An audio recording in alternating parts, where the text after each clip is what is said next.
days ago, we launched a brand new segment here on Kababayan LA in collaboration with the McLeod team, talking about the real estate buzz, kung ano po ang pinakabago sa real estate. This time, Mia McLeod talks about the different kinds of sales, from standard to short sale to foreclosures. Let's listen in.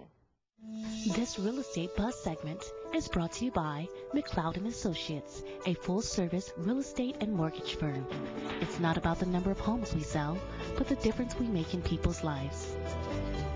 So, Mia, you know, you look young, and people might be thinking, you know, what does she know about real estate? And there are realtors out there that, you know, are older. They think that perhaps they're more experienced. Talk to us a little bit about your experience as a realtor.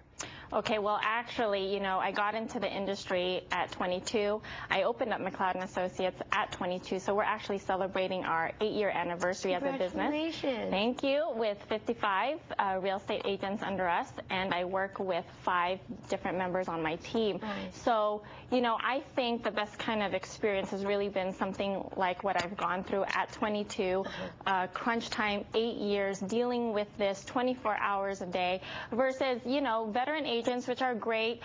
Some have been maybe even in the industry for 30 years or so.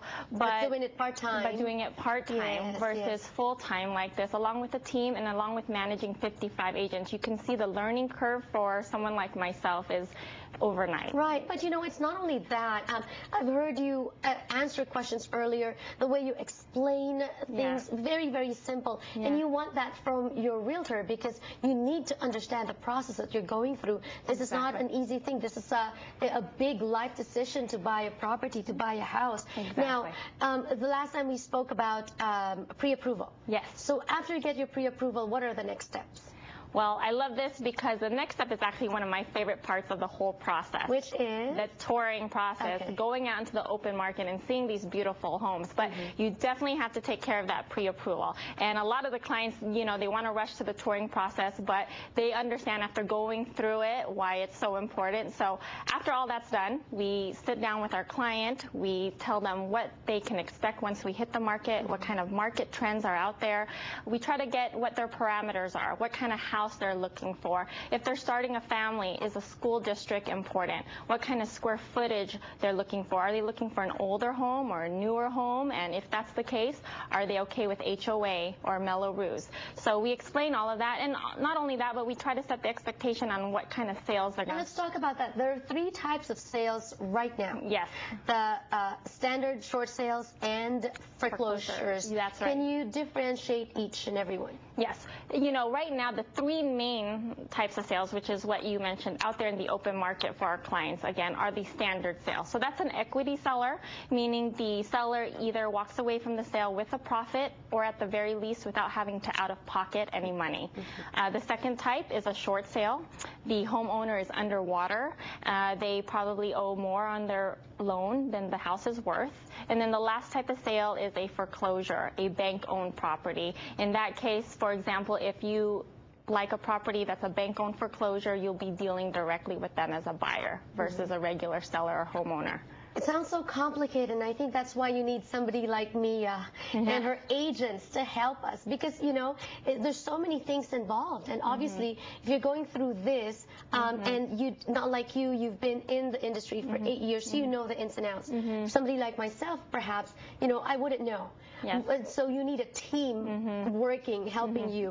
What are the entities? Who are the entities involved in buying a property? You know, this is another great question you're asking, because I think there's a big misconception. I don't truly feel buyers and sellers understand how complex the transaction is.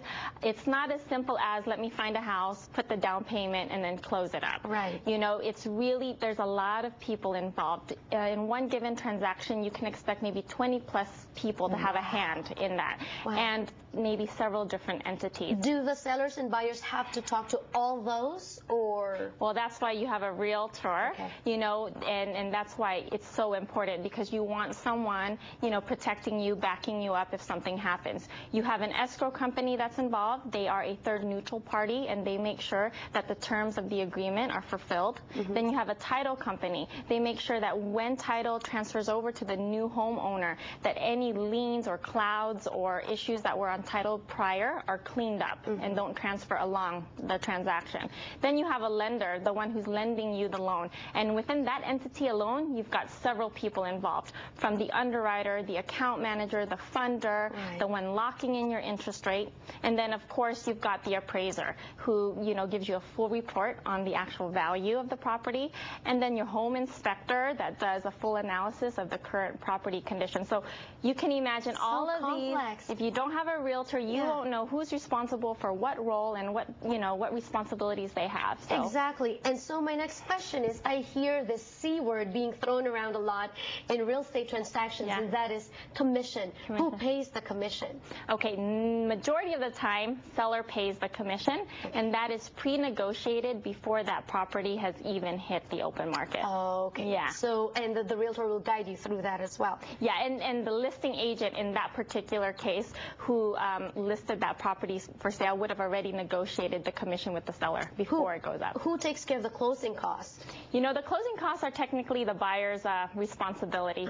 However, there are ways that buyers can get assistance, and one of those ways can be, maybe before a contract is accepted or a buyer's offer is accepted, they can request the seller to contribute to the buyer's costs. Right. Just know that per lending guidelines, they only allow the seller to contribute up to 3% of the purchase price. So anywhere from $100 to 3% of whatever that purchase price is, the seller can contribute if agreeable. Sounds good. Yeah.